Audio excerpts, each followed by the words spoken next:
ಓಂ ಶಾಂತಿ. ಇಂದಿನ ದಿನಾಂಕ 26/9/2024. ಪ್ರಾರ್ಥ ಮುರಳಿ ಬಾಪ್ತಾದ ಮಧುಬನ. ಮಧುರ ಮಕ್ಕಳೇ, ನೀವು ಧರಣಿಯ ಚೈತನ್ಯ ನಕ್ಷತ್ರಗಳಾಗಿದ್ದೀರಿ. ನೀವು ಇಡೀ ವಿಶ್ವಕ್ಕೆ ಬೆಳಕನ್ನು ನೀಡಬೇಕಾಗಿದೆ. ಪ್ರಶ್ನೆ: ಶಿವ ತಂದೆಯು ನೀವು ಮಕ್ಕಳ ಶರೀರವನ್ನು ಕಂಚನವನ್ನಾಗಿ ಹೇಗೆ ಮಾಡುತ್ತಾರೆ? ನೀವು ಇಡೀ ವಿಶ್ವಕ್ಕೆ ಬೆಳಕನ್ನು ನೀಡಬೇಕಾಗಿದೆ. ಪ್ರಶ್ನೆ: ಶಿವ ತಂದೆಯು ನೀವು ಮಕ್ಕಳ ಶರೀರವನ್ನು ಕಂಚನವನ್ನಾಗಿ ಹೇಗೆ ಮಾಡುತ್ತಾರೆ? ಉತ್ತರ: ಬ್ರಹ್ಮ ತಾಯಿಯ ಮೂಲಕ ನಿಮಗೆ ಜ್ಞಾನದ ಪಾಲನೆ ಕೊಡಿಸಿ ನಿಮ್ಮ ಕಾಯವನ್ನು ಕಂಚನವನ್ನಾಗಿ ಮಾಡುತ್ತಾರೆ. ಆದ್ದರಿಂದ ಅವರ ಮಹಿಮೆಯಲ್ಲಿ ತುಮೇವ ಮಾತಶ್ಚ ಪಿತಾ ಎಂದು ಆಡುತ್ತಾರೆ. ಈಗ ನೀವು ಬ್ರಹ್ಮ ತಾಯಿಯ ಮೂಲಕ ಜ್ಞಾನದ ಹಾಲನ್ನು ಕುಡಿಯುತ್ತಿದ್ದೀರಿ. ಇದರಿಂದ ನಿಮ್ಮ ಎಲ್ಲ ಪಾಪಗಳು ಪರಿಹಾರವಾಗುತ್ತದೆ, ಕಂಚನವಾಗಿ ಬಿಡುತ್ತೀರಿ. ಓಂ ಶಾಂತಿ. ಆತ್ಮಿಕ ತಂದೆಯೂ ಕುಳಿತು ತಿಳಿಸುತ್ತಾರೆ, ಹೇಗೆ ಆಕಾಶದಲ್ಲಿ ನಕ್ಷತ್ರಗಳಿವೆ ಹಾಗೆಯೇ ನೀವು ಮಕ್ಕಳು ಧರಣಿಯ ನಕ್ಷತ್ರಗಳಾಗಿದ್ದೀರಿ. ನಕ್ಷತ್ರಗಳನ್ನು ದೇವತೆಗಳೆಂದು ಕರೆಯುತ್ತಾರೆ. ವಾಸ್ತವದಲ್ಲಿ ಅವು ದೇವತೆಗಳಲ್ಲ. ನೀವು ಅವುಗಳಿಗಿಂತಲೂ ಮಹಾನ್ ಶಕ್ತಿಶಾಲಿಗಳಾಗಿದ್ದೀರಿ, ಏಕೆಂದರೆ ನೀವು ಆತ್ಮ ನಕ್ಷತ್ರಗಳ ಈ ವಿಶ್ವವನ್ನು ಪ್ರಕಾಶವನ್ನಾಗಿ ಮಾಡುತ್ತೀರಿ. ನೀವೇ ದೇವತೆಯಾಗುವವರಿದ್ದೀರಿ. ನಿಮ್ಮದೇ ಉತ್ಥಾನ ಮತ್ತು ಪತನವಾಗುತ್ತದೆ. ಆ ನಕ್ಷತ್ರಗಳಂತೂ ಕೇವಲ ಈ ಸೃಷ್ಟಿ ನಾಟಕದ ರಂಗಮಂಚಕ್ಕೆ ಬೆಳಕನ್ನು ಕೊಡುತ್ತವೆ. ಅದಕ್ಕೆ ದೇವತೆ ಎಂದು ಹೇಳುವುದಿಲ್ಲ. ನೀವು ದೇವತೆಗಳಾಗುತ್ತಿದ್ದೀರಿ. ನೀವು ಇಡೀ ವಿಶ್ವವನ್ನು ಬೆಳಗುವವರಾಗಿದ್ದೀರಿ. ಈಗ ಇಡೀ ವಿಶ್ವದಲ್ಲಿ ಘೋರ ಅಂಧಕಾರವಿದೆ, ಪತಿತರಾಗಿ ಬಿಟ್ಟಿದ್ದಾರೆ.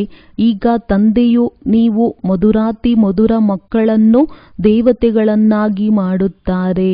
ಮನುಷ್ಯರು ಎಲ್ಲವನ್ನೂ ದೇವತೆಗಳೆಂದು ತಿಳಿಯುತ್ತಾರೆ. ಸೂರ್ಯನಿಗೂ ದೇವತೆಯೆಂದು ಹೇಳಿಬಿಡುತ್ತಾರೆ. ಕೆಲವೊಂದೆಡೆ ಸೂರ್ಯನ ಬಾವುಟವನ್ನು ಹಾಕುತ್ತಾರೆ. ತಮ್ಮನ್ನು ಸೂರ್ಯ ವಂಶಿಗಳೆಂದು ಕರೆಸಿಕೊಳ್ಳುತ್ತಾರೆ. ವಾಸ್ತವದಲ್ಲಿ ನೀವು ಸೂರ್ಯ ವಂಶೀಯರಾಗಿದ್ದೀರಲ್ಲವೇ? ತಂದೆಯು ಬಂದು ತಿಳಿಸುತ್ತಾರೆ, ಭಾರತದಲ್ಲಿ ಘೋರ ಅಂಧಕಾರವಿದೆ. ಈಗ ಭಾರತದಲ್ಲಿಯೇ ಪ್ರಕಾಶತೆಯೂ ಬೇಕು. ತಂದೆಯು ನೀವು ಮಕ್ಕಳಿಗೆ ಜ್ಞಾನ ಅಂಜನವನ್ನು ಕೊಟ್ಟಿದ್ದಾರೆ. ನೀವು ಅಜ್ಞಾನ ನಿದ್ರೆಯಲ್ಲಿ ಮಲಗಿದ್ದೀರಿ. ಈಗ ತಂದೆಯು ಬಂದು ಪುನಃ ಜಾಗೃತಗೊಳಿಸುತ್ತಾರೆ ಮತ್ತು ತಿಳಿಸುತ್ತಾರೆ, ನಾಟಕದ ಯೋಜನೆಯ ಅನುಸಾರ ಕಲ್ಪ ಪುರುಷೋತ್ತಮ ಸಂಗಮ ಯುಗದಲ್ಲಿ ನಾನು ಪುನಃ ಬರುತ್ತೇನೆ. ಈ ಪುರುಷೋತ್ತಮ ಸಂಗಮ ಯುಗವು ಯಾವುದೇ ಶಾಸ್ತ್ರದಲ್ಲಿಲ್ಲ. ಈ ಯುಗವನ್ನು ಈಗ ನೀವು ಮಕ್ಕಳೇ ಅರಿತುಕೊಂಡಿದ್ದೀರಿ. ಈಗ ನೀವು ನಕ್ಷತ್ರಗಳು, ನಂತರ ನೀವೇ ದೇವತೆಗಳಾಗುತ್ತೀರಿ. ನಕ್ಷತ್ರ ದೇವತಾಯ ನಮಃ ಎಂದು ನಿಮಗೆ ಹೇಳುತ್ತಾರೆ. ಈಗ ನೀವು ಪೂಜಾರಿಗಳಿಂದ ಪೂಜ್ಯರಾಗುತ್ತೀರಿ.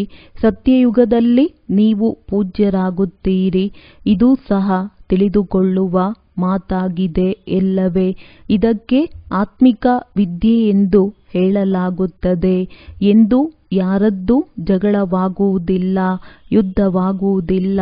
ಶಿಕ್ಷಕರು ಸಾಧಾರಣ ರೀತಿಯಿಂದ ಓದಿಸುತ್ತಾರೆ. ಮಕ್ಕಳು ಸಹ ಸಾಧಾರಣ ರೀತಿಯಲ್ಲಿ ಓದುತ್ತೀರಿ.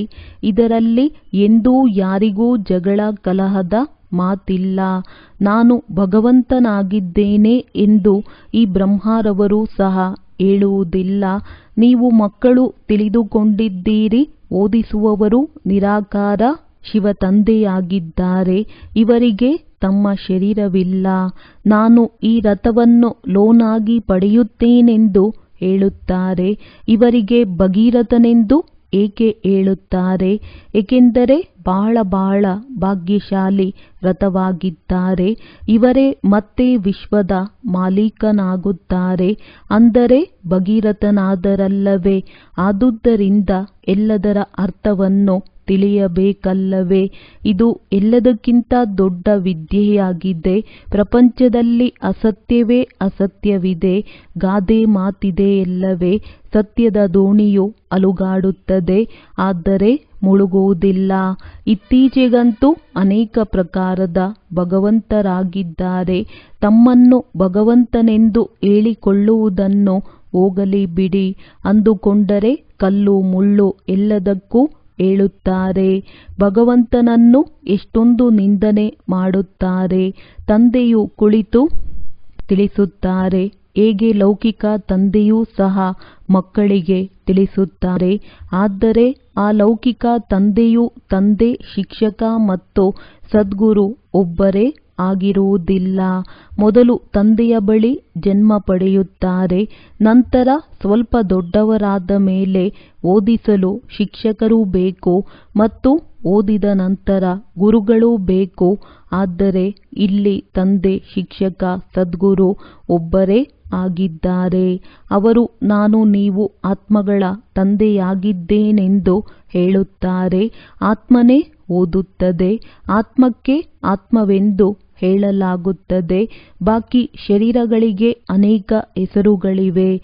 ವಿಚಾರ ಮಾಡಿ, ಇದು ಬೇಹದ್ದಿನ ನಾಟಕವಾಗಿದೆ. ಏನು ಮಾಡಲ್ಪಟ್ಟಿದೆಯೋ ಅದೇ ನಡೆಯುತ್ತಿದೆ. ಯಾವುದೇ ಹೊಸ ಮಾತಿಲ್ಲ. ಇದು ಅನಾದಿ ಮಾಡಲ್ಪಟ್ಟ ನಾಟಕವಾಗಿದೆ. ತಿರುಗುತ್ತಿರುತ್ತದೆ. ಆತ್ಮಗಳು ಪಾತ್ರಧಾರಿಗಳಾಗಿದ್ದಾರೆ. ಆತ್ಮಗಳು ಎಲ್ಲಿರುತ್ತಾರೆ? ನಾವು ನಮ್ಮ ಮನೆ ಪರಮಧಾಮದಲ್ಲಿರುತ್ತೇವೆ. ನಂತರ ನಾವಿಲ್ಲಿ ಬೇಹದ್ದಿನ ಪಾತ್ರವನ್ನು ಅಭಿನಯಿಸಲು ಬರುತ್ತೇವೆಂದು ಹೇಳುತ್ತೀರಿ. ತಂದೆಯಂತೂ ಸದಾ ಪರಮಧಾಮದಲ್ಲಿಯೇ ಇರುತ್ತಾರೆ. ಅವರು ಪುನರ್ಜನ್ಮದಲ್ಲಿ ಬರುವುದಿಲ್ಲ. ಈಗ ನಿಮಗೆ ರಚಯಿತ ತಂದೆಯು ತನ್ನ ಮತ್ತು ರಚನೆಯ ಸಾರವನ್ನು ತಿಳಿಸಿಕೊಡುತ್ತಾರೆ. ಸ್ವದರ್ಶನ ಚಕ್ರಧಾರಿ ಮಕ್ಕಳೇ ಇಂದು ನಿಮಗೆ ಹೇಳುತ್ತಾರೆ. ಇದರ ಅರ್ಥವನ್ನು ಮತ್ಯಾರೂ ಅರಿತುಕೊಳ್ಳುವುದಿಲ್ಲ. ಏಕೆಂದರೆ ಸ್ವದರ್ಶನ ಚಕ್ರಧಾರಿಯು ವಿಷ್ಣುವಾಗಿದ್ದಾರೆ. ಇವರು ಮತ್ತೆ ಮನುಷ್ಯರಿಗೆ ಏಕೆ ಹೇಳುತ್ತಾರೆ ಎಂದು ತಿಳಿಯುತ್ತಾರೆ. ಈಗ ನೀವು ತಿಳಿದುಕೊಂಡಿದ್ದೀರಿ. ಶೂದ್ರರಾಗಿದ್ದಾಗ ಮನುಷ್ಯರಾಗಿದ್ದೀರಿ. ಈಗ ಬ್ರಾಹ್ಮಣರಾಗಿದ್ದೀರಿ. ಮತ್ತೆ ದೇವತೆಗಳಾಗುತ್ತೀರೆಂದರೂ ಸಹ ಮನುಷ್ಯರಾಗಿಯೇ ಇರುತ್ತೀರಿ. ಆದರೆ ಗುಣಗಳು ಬದಲಾಗುತ್ತವೆ.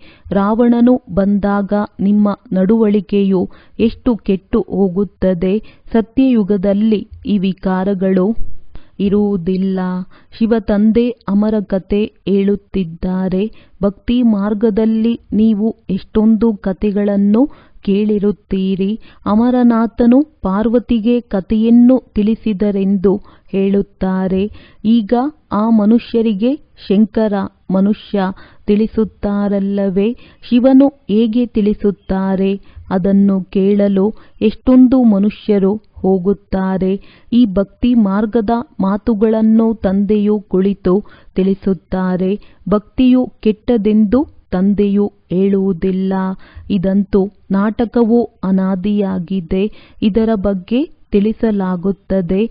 ಈಗ ತಂದೆಯು ತಿಳಿಸುತ್ತಾರೆ. ಮೊದಲನೆಯದಾಗಿ ತನ್ನನ್ನು ಆತ್ಮನೆಂದು ತಿಳಿಯಿರಿ. ಮೂಲ ಮಾತೇನೆಂದರೆ ಭಗವಾನುವಾಚ ಮನ್ಮನಾಭವ. ಇದರ ಅರ್ಥವೇನು? ಇದನ್ನು ತಂದೆಯು ಕುಳಿತು ಮುಖದಿಂದ ತಿಳಿಸುತ್ತಾರೆ. ಆದ್ದರಿಂದ ಇದು ಗೋಮುಖವಾಗಿದೆ. ಇದನ್ನು ತಿಳಿಸಿದ್ದಾರೆ. ತ್ವಮೇವ ಮಾತಶ್ಚ ಪಿತಾ ಅವರಿಗೆ ಹೇಳುತ್ತಾರೆ. ಅಂದಾಗ ತಂದೆಯು ಈ ಬ್ರಹ್ಮ ತಾಯಿಯ ಮೂಲಕ ನಿಮ್ಮನ್ನು ದತ್ತು ಮಾಡಿಕೊಂಡಿದ್ದಾರೆ. ಶಿವತಂದೆಯು ತಿಳಿಸುತ್ತಾರೆ, ನಾನು ಈ ಮುಖದ ಮೂಲಕ ನೀವು ಮಕ್ಕಳಿಗೆ ಜ್ಞಾನದ ಹಾಲನ್ನು ಕುಡಿಸುತ್ತೇನೆ. ಇದರಿಂದ ನಿಮ್ಮ ಪಾಪಗಳೆಲ್ಲವೂ ಭಸ್ಮವಾಗಿ ನೀವು ಆತ್ಮ ಕಂಚನದಂತೆ ಆಗುತ್ತೀರಿ. ಅಂದಾಗ ಕಾಯವು ಕಂಚನವಾದುದೇ ಸಿಗುತ್ತದೆ. ಆತ್ಮಗಳು ಸಂಪೂರ್ಣ ಪವಿತ್ರ ಕಂಚನವಾಗಿ ಬಿಡುತ್ತಾರೆ. ನಂತರ ನಿಧಾನವಾಗಿ ಏಣಿಯನ್ನಿಳಿಯುತ್ತಾರೆ. ಈಗ ನೀವು ಅರಿತುಕೊಂಡಿದ್ದೀರಿ. ನಾವಾತ್ಮಗಳು ಸಹ ಕಂಚನವಾಗಿದ್ದೆವು. ಶರೀರವು ಕಂಚನವಾಗಿತ್ತು. ಮತ್ತೆ ಡ್ರಾಮಾ ಅನುಸಾರ ನಾವು 84 ಜನ್ಮಗಳ ಚಕ್ರದಲ್ಲಿ ಬಂದಿದ್ದೇವೆ. ಈಗ ಕಂಚನವಿಲ್ಲ. ಈಗಂತೂ ಆತ್ಮವು ಕೇವಲ 9 ಕ್ಯಾರೆಟ್ನಷ್ಟು ಶಕ್ತಿ ಇದೆ ಎಂದು ಹೇಳಬಹುದು. ಇನ್ನು ಸ್ವಲ್ಪ ಪರ್ಸೆಂಟ್ ಮಾತ್ರವೇ ಉಳಿದಿದೆ. ಪೂರ್ಣ ಪ್ರಾಯಲೋಪವೆಂದು ಹೇಳುವುದಿಲ್ಲ. ಅಲ್ಪ ಸ್ವಲ್ಪ ಶಾಂತಿ ಇರುತ್ತದೆ. ತಂದೆಯು ಈ ಚಿಹ್ನೆಯನ್ನು ತೋರಿಸಿದ್ದಾರೆ. ಲಕ್ಷ್ಮೀ ನಾರಾಯಣರ ಚಿತ್ರವು ನಂಬರ್ 1 ಆಗಿದೆ. ಈಗ ನಿಮ್ಮ ಬುದ್ಧಿಯಲ್ಲಿ ಪೂರ್ಣ ಚಕ್ರವು ಬಂದು ಬಿಟ್ಟಿದೆ. ತಂದೆಯ ಪರಿಚಯವು ಬಂದು ಬಿಟ್ಟಿದೆ. ಈಗ ನಿಮ್ಮ ಕಾಯವು ಪೂರ್ಣ ಕಂಚನವಾಗಿಲ್ಲ. ಆದರೆ ತಂದೆಯ ಪರಿಚಯವಂತೂ ಬುದ್ಧಿಯಲ್ಲಿದೆ ಎಲ್ಲವೇ. ತಂದೆಯು ಕಂಚನವಾಗುವ ಯುಕ್ತಿಯನ್ನು ತಿಳಿಸುತ್ತಾರೆ. ಆತ್ಮದಲ್ಲಿ ಇರುವಂತಹ ತುಕ್ಕು ಹೇಗೆ ಬಿಟ್ಟು ಹೋಗುವುದೋ ಅದಕ್ಕಾಗಿ ನೆನಪಿನ ಯಾತ್ರೆಯು ಬೇಕು. ಇದಕ್ಕೆ ಯುದ್ಧದ ಮೈದಾನವೆಂದು ಹೇಳಲಾಗುತ್ತದೆ. ನೀವು ಪ್ರತಿಯೊಬ್ಬರೂ ಒಂಟಿಯಾಗಿ ಯುದ್ಧದ ಮೈದಾನದಲ್ಲಿ ಸಿಪಾಯಿಗಳಾಗಿದ್ದೀರಿ. ಈಗ ಪ್ರತಿಯೊಬ್ಬರೂ ಎಷ್ಟು ಸಾಧ್ಯವೋ ಅಷ್ಟು ಪುರುಷಾರ್ಥ ಮಾಡಿ. ಪುರುಷಾರ್ಥ ಮಾಡುವುದಂತೂ ವಿದ್ಯಾರ್ಥಿಯ ಕೆಲಸವಾಗಿದೆ. ಎಲ್ಲಿಗೆ ಹೋಗಿ ಪರಸ್ಪರ ಪ್ರತಿಯೊಬ್ಬರೂ ಮನ್ಮನಾಭವದ ಎಚ್ಚರಿಕೆಯನ್ನು ನೀಡುತ್ತಾ ಇರಿ. ಶಿವತಂದೆಯ ನೆನಪಿದೆಯೇ? ಒಬ್ಬರು ಇನ್ನೊಬ್ಬರಿಗೆ ಇದೇ ನೆನಪು ತರಿಸಬೇಕಾಗಿದೆ. ತಂದೆಯ ವಿದ್ಯೆಯಲ್ಲಿ ಚಮತ್ಕಾರವಿದೆ. ಆದ್ದರಿಂದ 1 ಸೆಕೆಂಡಿನಲ್ಲಿ ಕಾಯವು ಕಂಚನವಾಗಿ ಬಿಡುತ್ತದೆ. ವಿಶ್ವದ ಮಾಲೀಕರನ್ನಾಗಿ ಮಾಡುತ್ತೇನೆ. ತಂದೆಯ ಮಕ್ಕಳಾಗುವುದು ಎಂದರೆ ವಿಶ್ವದ ಮಾಲೀಕರಾಗಿ ಬಿಟ್ಟಿರಿ. ನಂತರ ವಿಶ್ವದ ರಾಜ್ಯಭಾಗ್ಯ, ಅದರಲ್ಲಿ ಶ್ರೇಷ್ಠ ಪದವಿಯನ್ನು ಪಡೆಯುವುದೇ ಪುರುಷಾರ್ಥ ಮಾಡುವುದಾಗಿದೆ. ಆದರೆ ಸೆಕೆಂಡಿನಲ್ಲಿ ಜೀವನ್ಮುಕ್ತಿ ಸರಿಯಲ್ಲವೇ? ಪುರುಷಾರ್ಥ ಮಾಡುವುದು ಪ್ರತಿಯೊಬ್ಬರ ಮೇಲಿದೆ. ನೀವು ತಂದೆಯನ್ನು ನೆನಪು ಮಾಡುತ್ತಾ ಇರಿ. ಆಗ ಆತ್ಮವು ಪವಿತ್ರವಾಗಿ ಬಿಡುವುದು. ಸತೋಪ್ರಧಾನರಾಗಿ ಸತೋಪ್ರಧಾನ ಪ್ರಪಂಚದ ಮಾಲೀಕರಾಗಿ ಬಿಡುತ್ತೀರಿ. ನೀವು ಎಷ್ಟು ಬಾರಿ ತಮೋಪ್ರಧಾನದಿಂದ ಸತೋಪ್ರಧಾನರಾಗಿದ್ದೀರಿ. ಈ ಚಕ್ರವು ಸುತ್ತುತ್ತಾ ಇರುತ್ತದೆ. ಇದಕ್ಕೆಂದೂ ಅಂತ್ಯವೂ ಬರುವುದಿಲ್ಲ. ತಂದೆಯು ಎಷ್ಟು ಚೆನ್ನಾಗಿ ತಿಳಿಸುತ್ತಾರೆ. ನಾನು ಕಲ್ಪಕಲ್ಪವೂ ಬರುತ್ತೇನೆ. ನೀವು ಮಕ್ಕಳೇ ನಮಗೆ ಚೀಚಿ ಪ್ರಪಂಚದಲ್ಲಿ ನಿಮಂತ್ರಣ ಕೊಡುತ್ತೀರಿ. ನಿಮಂತ್ರಣ ಕೊಡುತ್ತೀರಾ? ನಾವು ಪತಿತರಾಗಿ ಬಿಟ್ಟಿದ್ದೇವೆ. ನಮ್ಮನ್ನು ಬಂದು ಪಾವನ ಮಾಡಿ ಎಂದು ಹೇಳುತ್ತೀರಿ.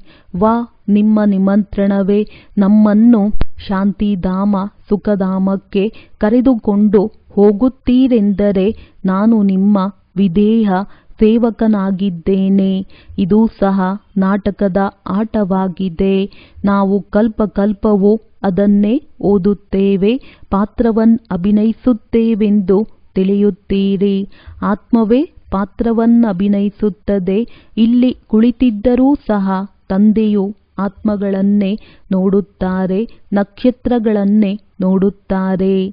ಹೇಗೆ ನಕ್ಷತ್ರಗಳು ಚಂದ್ರನ ಹತ್ತಿರದಲ್ಲಿರುತ್ತವೆ, ನೀವೂ ಸಹ ಯೋಗ ಬಲದಿಂದ ಚೆನ್ನಾಗಿ ಪವಿತ್ರರಾಗುತ್ತೀರೆಂದರೆ ಮಿನುಗುತ್ತೀರಿ. ತಂದೆಯೂ ಸಹ ಹೇಳುತ್ತಾರೆ, ಮಕ್ಕಳಲ್ಲಿ ಯಾರು ಬಹಳ ಒಳ್ಳೆಯ ನಕ್ಷತ್ರವಾಗಿದ್ದಾರೆಯೋ ಅವರಿಗೆ ಹೂಗಳನ್ನು ಕೊಡಿ. ಮಕ್ಕಳು ಸಹ ಒಬ್ಬರು ಇನ್ನೊಬ್ಬರನ್ನು ಅರಿತುಕೊಂಡಿರುತ್ತಾರಲ್ಲವೇ? ಅವಶ್ಯವಾಗಿ ಕೆಲವು ನಕ್ಷತ್ರಗಳು ಬಹಳ ತೀಕ್ಷ್ಣವಾಗಿರುತ್ತವೆ, ಕೆಲವು ಕಡಿಮೆ. ಆ ನಕ್ಷತ್ರಗಳಿಗೆ ದೇವತೆಗಳೆಂದು ಹೇಳುವುದಿಲ್ಲ. ನೀವು ಮನುಷ್ಯರಾಗಿದ್ದೀರಿ. ಆದರೆ ತಂದೆಯು ನೀವಾತ್ಮಗಳನ್ನು ಪವಿತ್ರರನ್ನಾಗಿ ಮಾಡಿ ವಿಶ್ವದ ಮಾಲೀಕರನ್ನಾಗಿ ಮಾಡುತ್ತಾರೆ. ತಂದೆಯು ಆಸ್ತಿಯಲ್ಲಿ ಎಷ್ಟೊಂದು ಶಕ್ತಿಯನ್ನು ಕೊಡುತ್ತಾರೆ. ಸರ್ವಶಕ್ತಿವಂತ ಅಲ್ಲವೇ? ತಂದೆಯು ತಿಳಿಸುತ್ತಾರೆ, ನಾನು ನೀವು ಮಕ್ಕಳಿಗೆ ಎಷ್ಟೊಂದು ಶಕ್ತಿಯನ್ನು ಕೊಡುತ್ತೇನೆ. ಗಾಯನವು ಮಾಡುತ್ತೀರಲ್ಲವೇ? ಬಾಬಾ, ವಿದ್ಯೆಯಿಂದ ನಮ್ಮನ್ನು ಮನುಷ್ಯರಿಂದ ದೇವತೆಗಳನ್ನಾಗಿ ಮಾಡುತ್ತೀರಿ. ವಾ, ಈ ರೀತಿ ಮತ್ಯಾರೂ ಮಾಡುವುದಿಲ್ಲ. ವಿದ್ಯೆಯು ಆದಾಯದ ಮೂಲವಾಗಿದೆಯಲ್ಲವೇ? ಇಡೀ ಆಕಾಶ ಧರಣಿ ಎಲ್ಲವೂ ನಮ್ಮದಾಗಿ ಬಿಡುತ್ತದೆ. ಯಾರು ಕಸಿದುಕೊಳ್ಳಲು ಸಾಧ್ಯವಿಲ್ಲ. ಅದಕ್ಕೆ ಅಡೋಲ ರಾಜ್ಯವೆಂದು ಹೇಳಲಾಗುತ್ತದೆ. ಯಾರು ಖಂಡಿಸಲು ಸಾಧ್ಯವಿಲ್ಲ, ಯಾರು ಸುಡಲು ಸಾಧ್ಯವಿಲ್ಲ. ಅಂದ ಮೇಲೆ ಇಂತಹ ತಂದೆಯ ಶ್ರೀಮತದಂತೆ ನಡೆಯಬೇಕಲ್ಲವೇ? ಪ್ರತಿಯೊಬ್ಬರೂ ತನ್ನ ಪುರುಷಾರ್ಥ ಮಾಡಬೇಕಾಗಿದೆ. ಮಕ್ಕಳು ಚಿತ್ರದ ಮೂಲಕ ತಮ್ಮ ಜೊತೆಗಾರರಿಗೆ ತಿಳಿಸಬೇಕೆಂದು ಮ್ಯೂಸಿಯಂ ಇತ್ಯಾದಿಗಳನ್ನು ಮಾಡಿಸುತ್ತೀರಿ. ತಂದೆಯು ಸಲಹೆ ನೀಡುತ್ತಿರುತ್ತಾರೆ, ಯಾವ ಚಿತ್ರಗಳು ಬೇಕೋ ಬಲೆ ಮಾಡಿಸಿ. ಎಲ್ಲರ ಬುದ್ಧಿಯು ಕೆಲಸ ಮಾಡುತ್ತದೆ. ಮನುಷ್ಯರ ಕಲ್ಯಾಣಕ್ಕಾಗಿಯೇ ಇವುಗಳನ್ನು ಮಾಡಿಸಲಾಗುತ್ತದೆ. ನಿಮಗೆ ತಿಳಿದಿದೆ, ಸೇವಾ ಕೇಂದ್ರಕ್ಕೆ ಯಾರಾದರೂ ಬಂದರೆ ಇಂತಹ ಯಾವ ಯುಕ್ತಿಯನ್ನು ರಚಿಸಬೇಕೋ ಅವರು ತಾವೇ ಮಿಠಾಯಿಯನ್ನು ತೆಗೆದುಕೊಳ್ಳಲು ಬರುವಂತಿರಬೇಕು.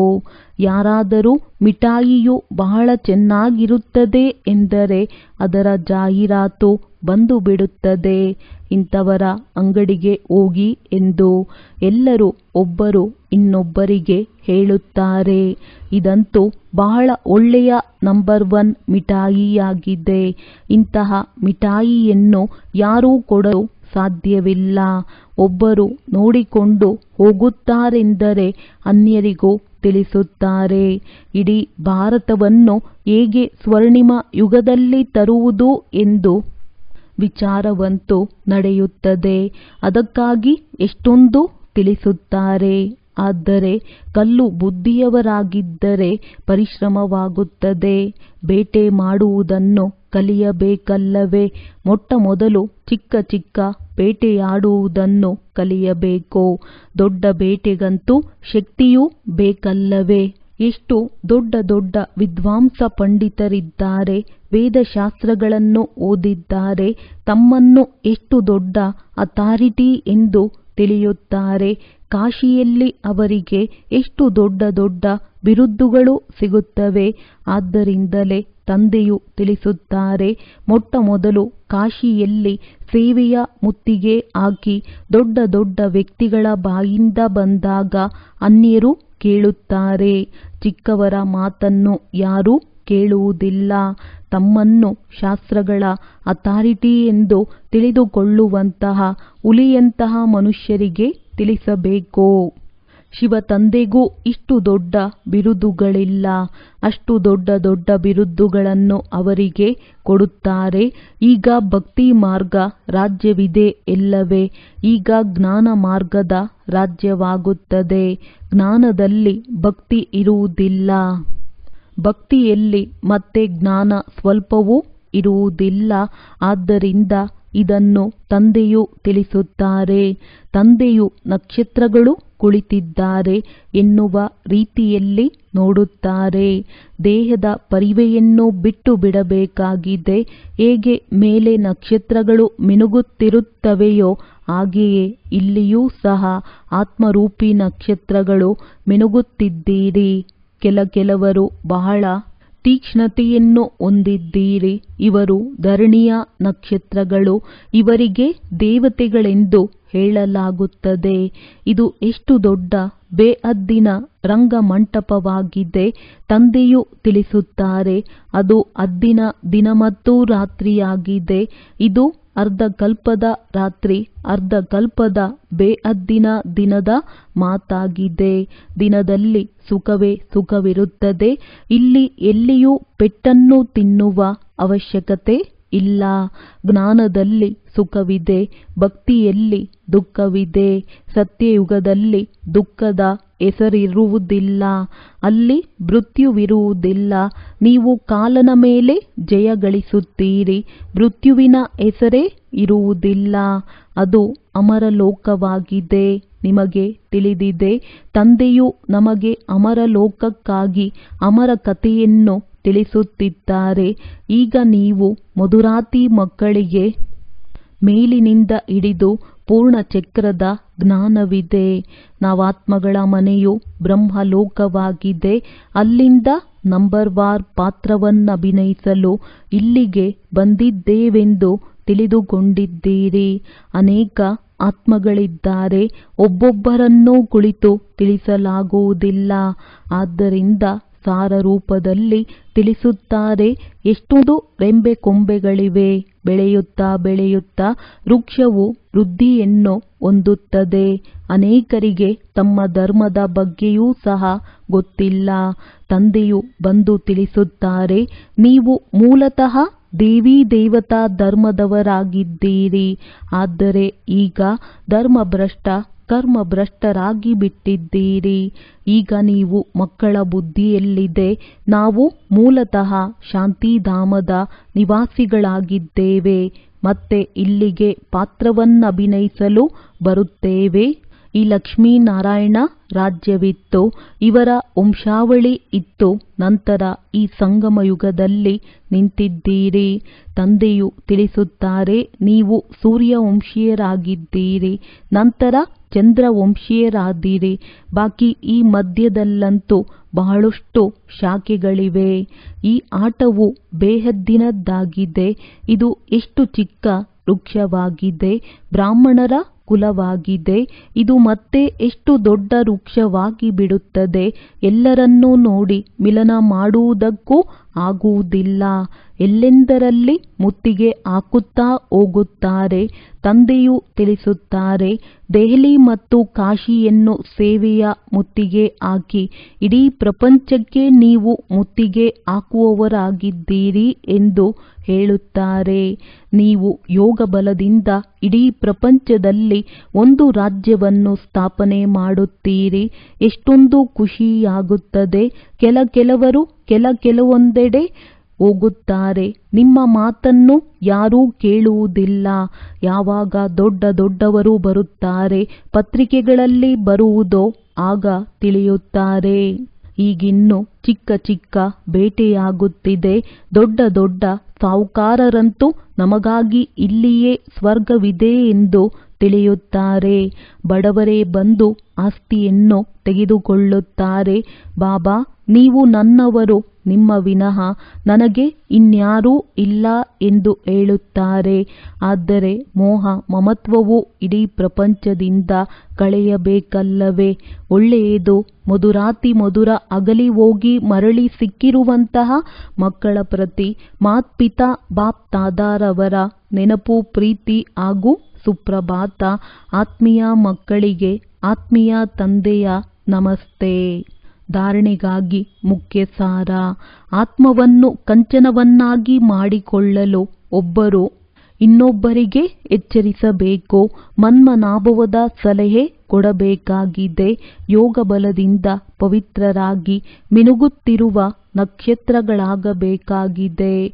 ಈ ಬೇಅದ್ದಿನ ಮಾಡಲ್ಪಟ್ಟಂತಹ ನಾಟಕವನ್ನು ಬಹಳ ಚೆನ್ನಾಗಿ ಅರಿತುಕೊಂಡು ಸ್ವದರ್ಶನ ಚಕ್ರಧಾರಿಗಳಾಗಬೇಕು. ಜ್ಞಾನದ ಅಂಜನವನ್ನು ಕೊಟ್ಟು ಮನುಷ್ಯರನ್ನು ಅಜ್ಞಾನ ಘೋರ ಅಂಧಕಾರದಿಂದ ಬಿಡಿಸಬೇಕಾಗಿದೆ. ವರದಾನ: ಸ್ನೇಹಕ್ಕೆ ಬದಲಾಗಿ ತಾನು ಸ್ವಯಂ ಬದಲಾಗಿ ತಂದೆಯ ಸಮಾನ ಆಗುವಂತಹ ಸಂಪನ್ನ ಮತ್ತು ಸಂಪೂರ್ಣ ಭವ. ಸ್ನೇಹದ ಗುರುತಾಗಿದೆ. ಅವರು ತನ್ನ ಸ್ನೇಹಿಯ ಬಲಹೀನತೆಯನ್ನು ನೋಡಲು ಇಚ್ಛಿಸುವುದಿಲ್ಲ. ಸ್ನೇಹಿಯ ತಪ್ಪನ್ನು ತನ್ನ ತಪ್ಪು ಎಂದು ತಿಳಿಯುತ್ತಾರೆ. ತಂದೆ ಯಾವಾಗ ಮಕ್ಕಳ ಯಾವುದಾದರೂ ಮಾತನ್ನು ಕೇಳಿದರೆ ಆಗ ತಿಳಿಯುತ್ತಾರೆ, ಇದು ನನ್ನ ಮಾತಾಗಿದೆ.